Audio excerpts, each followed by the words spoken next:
Hey guys, it's Brooke, and you're watching the Vintage Gardener's Rose Rescue. So today I'm going to do something a little bit different. I've already planted a rose in a pot, and it's going to be a temporary location. I'm planning to move it into the parterre garden, which will be in the front yard, and there will be another video on that.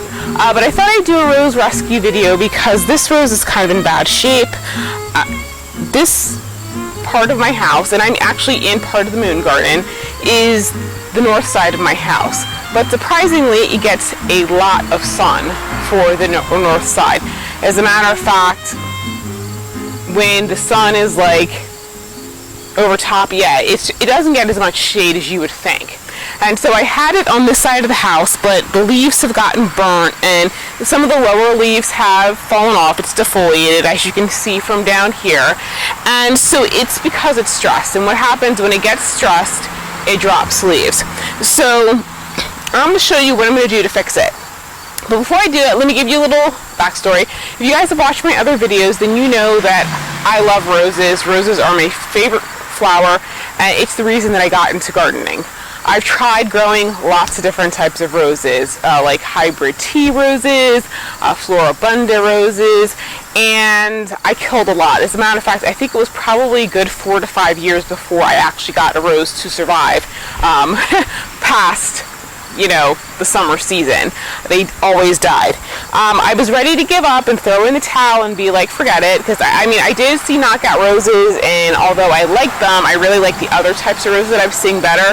But what kept me growing roses? Well, David Austin's. I was researching some roses online and I found David Austin roses. And David Austin roses are modern hybrids of old garden roses. They have much better disease resistance. They're just much hardier. They can take a licking and keep on ticking. I live in New Jersey, in Burlington County.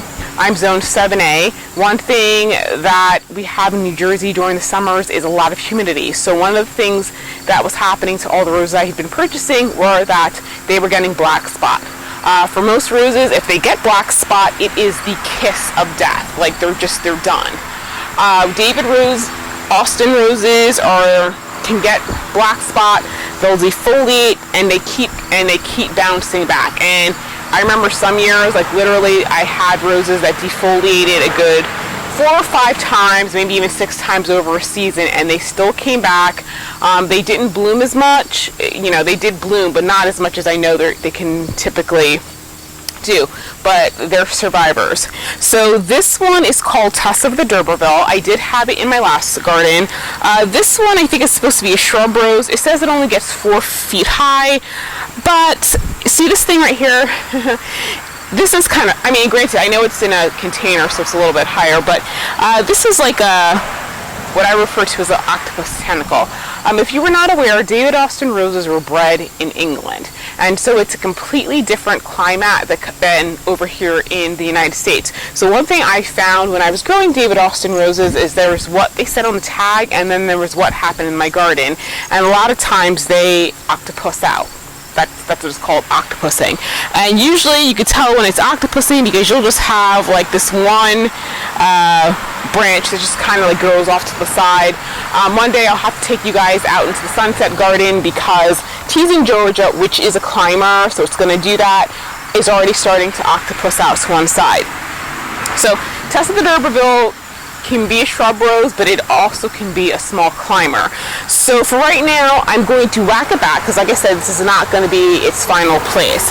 So I'm going to show you what I do. So as you can see, it's pretty damaged. It's defoliated at the bottom. A lot of the leaves are yellow and brown, and a lot of it is sunburn because roses do get sunburn. So what I'm going to do first is I'm going to prune it, and I'm going to take it back a lot. Now, it's probably going to look like some sticks afterwards, and that's fine. If you notice right now, I'm standing under a tree. The reason I have this under a tree is because while it's regaining its strength, I need it to be in shade. Once it starts recovering, then I can introduce it to more sun.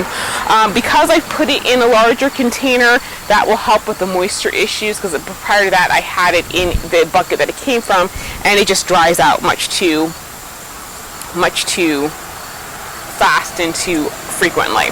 So how I do this. Now, first off, I have a pair of clean shears, and I'm looking for my garden gloves because Tessa the D'Urberville has some really wicked thorns.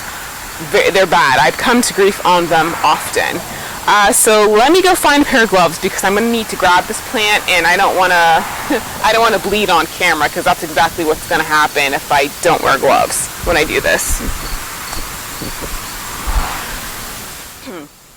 So whenever I'm working with roses, I wear gauntlet gloves. Now, Lowe's has gauntlet gloves that I think are like $19.99. I got those. They work well. Problem is they didn't have much in difference of sizes, so they were kind of baggy on me. But if you remember from one of my past videos, and I'll post a link, when I went to the flower show in Philadelphia, I got a pair of foxglove, which are gardening gauntlets. I love them. They're great. They give you a lot of protection. And when you're going to be working, particularly on David Austin roses, you definitely have to be aware of. You definitely need them. Don't even try it without it. So I'm actually going to take these back pretty far, and I'm going to take it back to a node. Now, I'm going to bring the camera over here so you guys can see exactly what it is I'm looking for when I'm clipping this. Okay guys, so here we are. Now, there's a lot of different things online about how to prune roses, and what you do with pruning them really depends upon what type of rose it is, and I'm going to do a podcast on there because it's really too much to do right now. We'll be standing here for an hour. Okay, so I'm going to cut it back to a node. Now, with garden roses, they're a lot more forgiving when it comes to pruning them back. You don't have to be looking for leaves of 5. I just cut back to the nearest node. So I just want you to see what the nodes are. If you look right here where my thumb is, there's that little green dot. That's a node. That is where it's going to start shooting out from. There's some farther down the plant. So that's what I'm going to be looking for in terms of whacking it back. So by taking it down that far, yeah, it's going to cut off the leaves.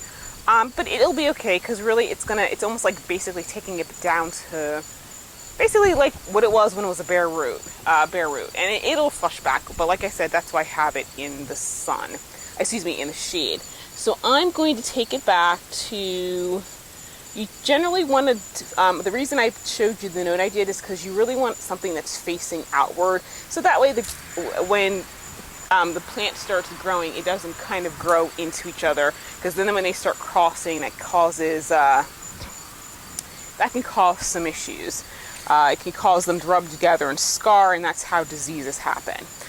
So next I'm going to cut off this big part right here. And this thing, I gotta be honest, I'm having a hard time telling where the nodes are.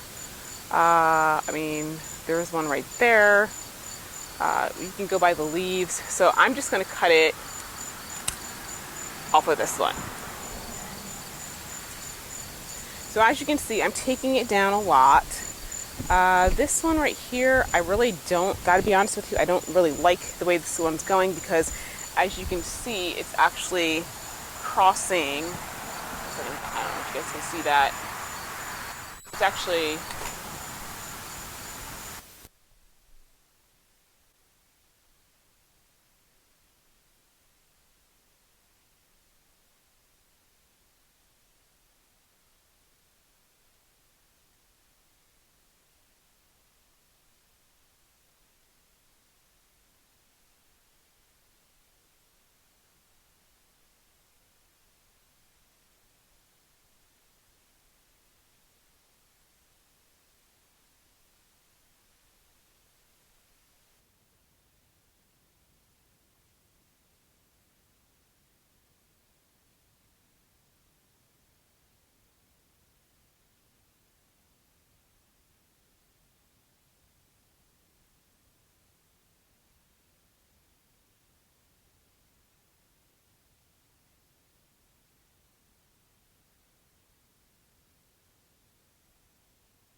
okay, guys. So last but not least, fertilizing the rose. So I've already given it about a gallon of water. And you're transplanting roses, even at the size, they do need a lot of water to help get them settle in.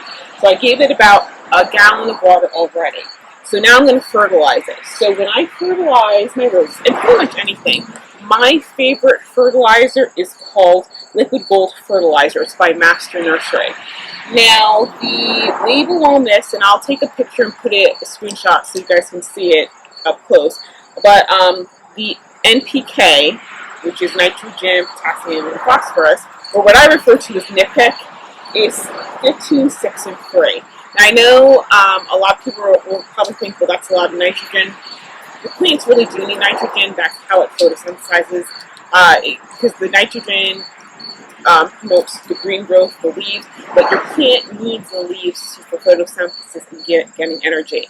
The issues are, like, if you ever look at the nitrogen content of grass, that's where you really get into issues with having green growth but no blossoms. But I can tell you that I use this on all of my plants, and I never had an issue with getting green growth only and no blossoms. So this is very concentrated. It is a fish-based fertilizer. I don't necessarily know that it's quite organic because it does have iron, zinc, manganese, and soil penetrant. However, I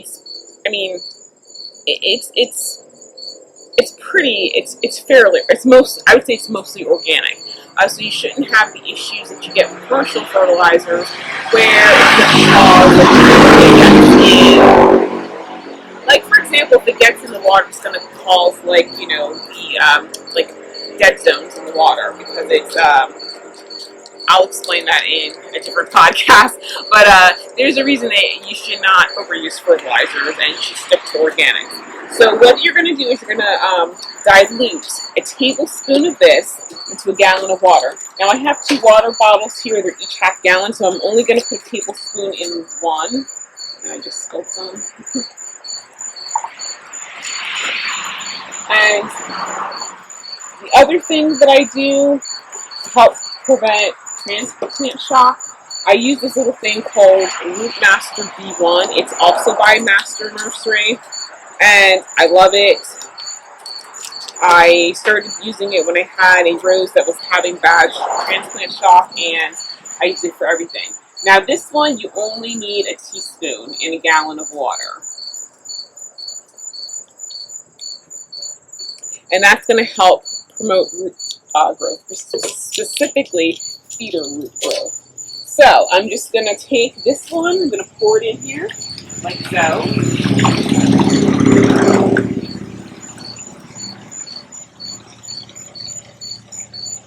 Okay, now that I've done that, I'm going to add the next half gallon, so it's a gallon of water, so it's diluted properly. Okay, and I'm going to let that settle in, and then once it's gone down, I'm going to give it another, I'm going to take my wand, and I'm going to give it about another gallon of water.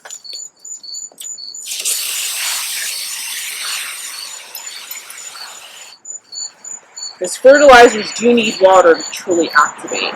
So that's it. So I'm going to take a picture of this and see how it looks. And I'll be giving you some weekly updates. As more leaves come out, I'll start pulling off, which I'll be pulling off now, the more damaged leaves, but I'll show you how it rebounds. And I imagine within another few weeks, it should have leafed out and hopefully start putting on some new buds. So what I'm going to do weekly is with this, I'm going to give it a gallon of the fish fertilizer, and when it's in a container, it needs more feeding anyway.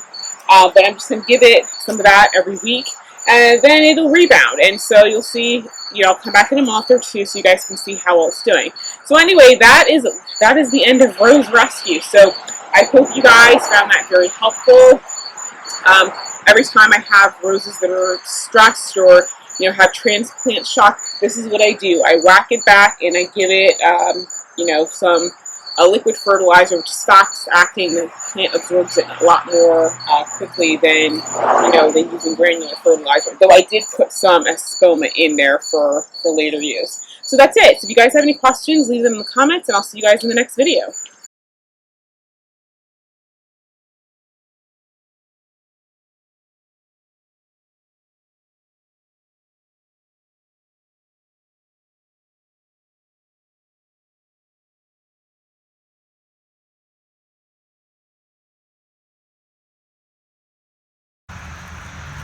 Okay guys, here is the Tessa the D'Urberville rose. Look how well it has flushed out. Look at all that great new growth. There's a little bud forming here. That's the first one I see. I do have to give it some more fertilizer, but as you can see, it has flushed back magnificently after I gave it a nice hard pruning.